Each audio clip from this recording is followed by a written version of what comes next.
subtotal of all the things that we produce in Scotland. It's not gross national income, which is the stuff that sticks to us. It's gross domestic product we're talking about. Now, when you come to looking within the United Kingdom, we don't talk about the gross domestic product of all the various areas. We talk about gross value added. It's actually very similar to gross domestic product, it just misses out some transfers. Anyway, the figures are produced by the Office of National Statistics, and this table here shows gross value added per head in 2013. Is there anything that strikes you about that graph? London. You know, at the time of Cobbett, I think it was the beginning of the 18th century, they called London then the Great Wen, a big carbuncle growing in the country. It's much worse today. Now, looking at that, you'll see where Scotland is. Over here we have the United Kingdom, showing that the GVA, the gross value added per head among the whole of the United Kingdom averaged out is actually between 20 and 25,000. London, however, is way up just over 40,000, and Scotland is just below. Here is just below the United Kingdom. In fact, but for London and the South East, we can discard these because it's an average as well. But for London and the South East, UK figure would be much lower. Okay, that's not a very good chart. What was Chancellor's Chequersford again? We are all in it together. Okay. This particular chart now looks at the period which encompasses the crisis in Britain, and it's excluding oil, but it shows the change in gross value added, the growth in the different parts of the United Kingdom. Anything strike you with that? Oh, Northern Ireland. Come on, poor Northern Ireland, but the one that really strikes me is, once again, London and the South East are way, way above the rest of the country. Now, if you were Boris Johnson, as clip of Boris Johnson, sorry,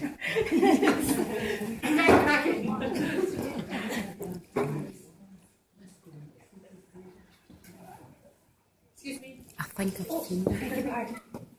Try not to. We're making the case to government now, not just for more funding, but also from independent. Right, so this is Boris talking about why London bears far more money than we do. It's difficult to understand, so to keep it quiet as possible.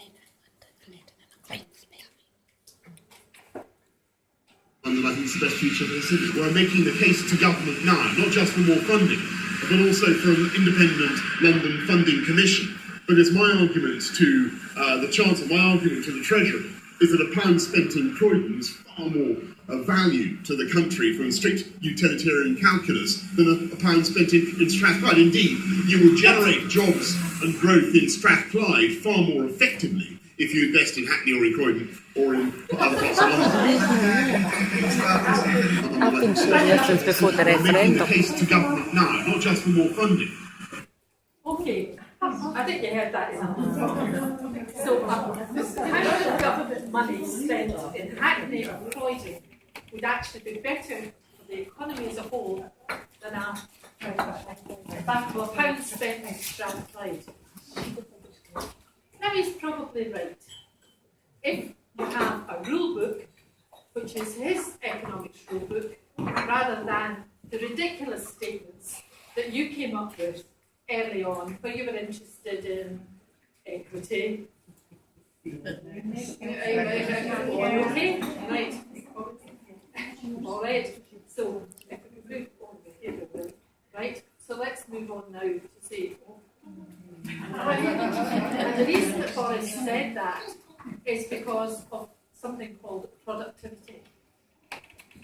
When we actually look at information collected on statistics, which I'm not saying are perfect, but when when we look at that type of information, we see that in fact, workers in the south tend to be far more productive. They have more gross value added per hour than we have up here in Scotland. Now there's a good number of reasons for that.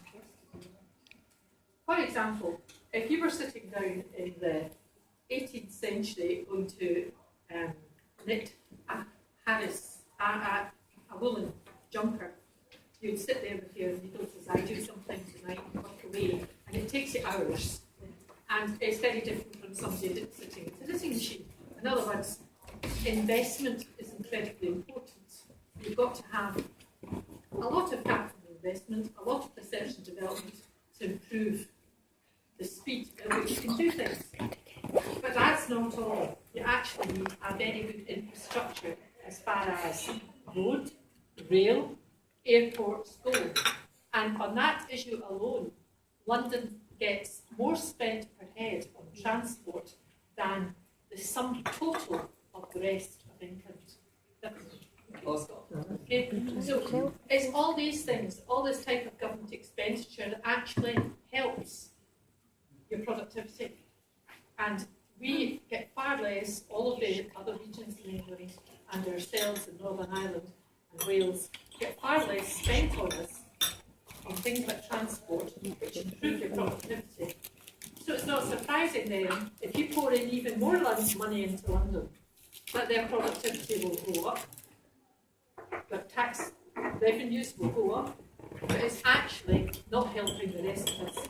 And who in a family would put all their money into one of the children thinking, that's going to be our future, rather than the sum total of the family? We are not all in it together. Okay, I'm now going to introduce you to another of your friends.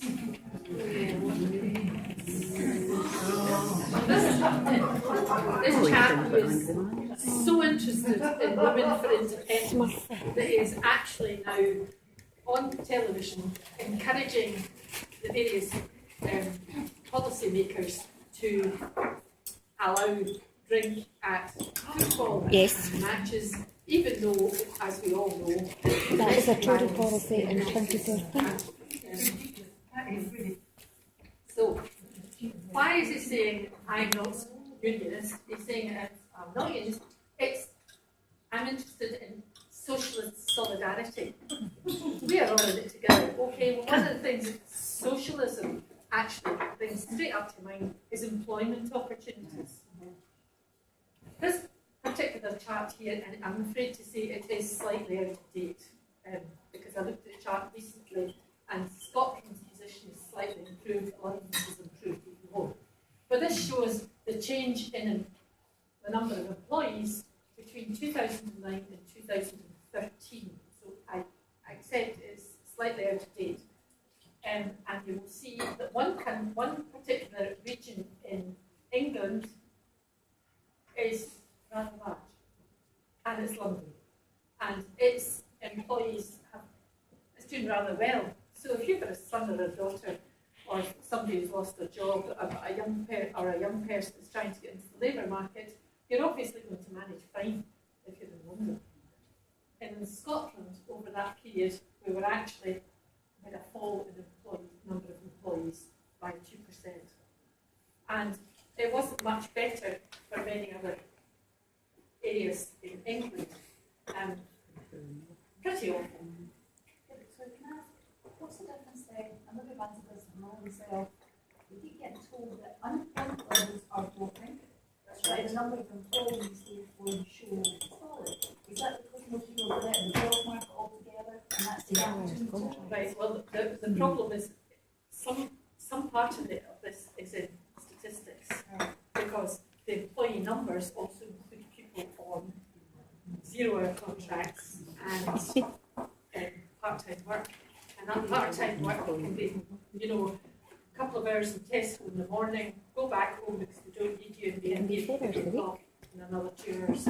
So these employee numbers are rather difficult, and again need to go way, way beyond what I'm showing today to see what's happening.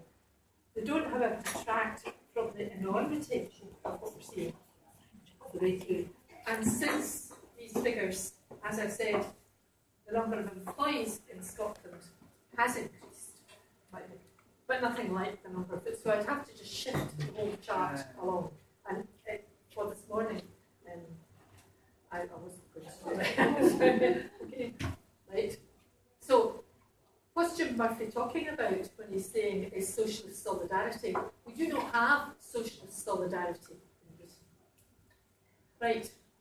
But then, is the UK any different from any other country in Europe? Well, this particular chart here shows GDP per head in Europe in 2011. Unfortunately, that's the latest data from the European Union. It's a funny chart, and it's slightly fuzzy, but it shows, in case you know, the European Union is divided into nuts areas. Okay? At the highest level, these are countries. And then each country is divided into nuts regions. And nuts regions are further subdivided. Okay? Now what they've done is for the nuts 2 regions are shown in heavy colour, and the capital of the region is shown in a bright green. And the national average GDP per head is shown by the slashed line. What does NUTS stand for? It's French. That's enough. Go and look it up yourself.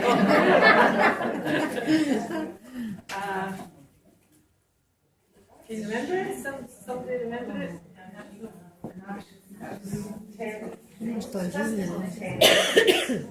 I'm a national statistic. But it's in French. It's national. Anyway, you will notice that one country has a wider variation than any other country in Europe. Yes, it is. And secondly, not only does it have a wider variation, but the capital region is way, way out of line from the national average. Right? So it's not that. Did you pour me a coffee? It's here. I'm trying to. It's not that we are just complainers here, but every other nation in Europe are just the same. We're complainers, and we've a right to be complainers because we're not like anybody else. And even France, when it used to be said that Paris sucked in the lifeblood of the rest of Europe, of the rest of France. France is a very, very, very much smaller. I've forgotten how many trillion it would take to keep London By the way, just for many of the statistics that we're going to be looking at just now, and it's not up on the board, so I'll tell you. If you go into your computer and into whichever search engine you're using and type in the word NOMIS, NOMIS, then you yourself, by following the instructions, can find out whichever variable you're interested in, what's been happening to it in the past, and what it is just now, and how it compares with other areas in Britain and with Britain and the UK as a whole. Okay? It's NOMIS, and it's the database that has been got from Office of National Statistics. Okay. Now earlier on we were talking about Boris, and he was saying, put your money in London, put your money into Hackney and Croydon, because the amount of money, the amount of productivity we have per hour is far higher than any other area in the UK. So if you stuff your money in here, tunnel the higher, and then we can dribble it down to the peasants. And you'll see here, right enough, if we look at, take the UK as having a value of 100, which is just to make things simple on the way through. If it's, so we've rationalised everything, so we're saying its gross value added per hour, make it 100, like £25,000 an hour. We'll make it 100. Then you will see that Scotland is lower than the average, as indeed are many places. Forget England, because we said it's just a group statistic, and there are only 2 areas where value per hour is greater than the UK average. And that, as I said, that's not surprising because the transport links, etc., the infrastructure is there, and in fact the government is there, and that itself creates an awful lot of jobs. Okay, now let's look at the type of economy that we've got. I can't say I have absolute faith in this, although it did come from government statistics, but this shows the percentage of Scotland's gross value added that comes from the different sectors. When I was young, let's say up to 40, manufacturing was more than 20% of everything that we produced. We say that countries are undeveloped if agriculture is really the largest part of the growth. They then move to the next stage into developing, where manufacturing takes over. And then you move into the developed, where it's the service sector that takes over. But actually, even in extremely well-developed countries such as Germany, manufacturing is one of the most important sectors. And the products, as you well know, go all around the world. And if you have to go for a scan or something at a hospital, more than likely the equipment will be German. So in Scotland, manufacturing, however, is incredibly more important than the UK. When the crisis happened and the recession happened, you'll also remember that not only were we pulled together, but we were told that there was going to be a rebalancing of the British economy, and that much, much more was going to be going into research and development and into manufacturing. Well, there hasn't been any change. In fact, it's got worse since then to today. But moving down here, I mean, some of the figures are just totally ridiculous. In the financial sector, 18.6% of the population of the working of what we produce in the UK is going through the financial sector, i.e. shuffling money about. That is really pretty frightening, especially when you consider what's been happening with some of these bits of the financial sector, such as, for example, HSBC last week. Okay, now, Where does food and drink come in? Is that part of manufacturing? Like farming? no, in that particular one, it can go partly in manufacturing and partly in retail. Now, for food and drink, if you're interested specifically in the food and drink industry, then it's one of Scotland's growth sectors. And if you go into the Scottish Government's website and put in growth business sectors, then the figures for food and drink and other ones that are in the growth sectors will come up.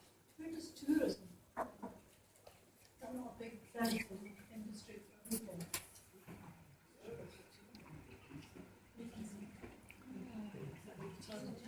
Well, it's not manufacturing and retail, real estate, ICT and financial. So it must be under professional. Yeah, they don't add up to professional. God, it's good for something to do. Right. Okay. Now, you'll all have heard of the Barnett Formula. Up until 1979, Scotland had to fight, the Scottish Secretary of State had to fight in Cabinet for the money for Scotland every year. 1979, first attempt at devolution, and of course, they were sitting in terror because of oil. And you will remember that one of the senior economists in the Scottish office at that particular time, Gavin McCrone, wrote his famous paper in which he outlined how in fact Scotland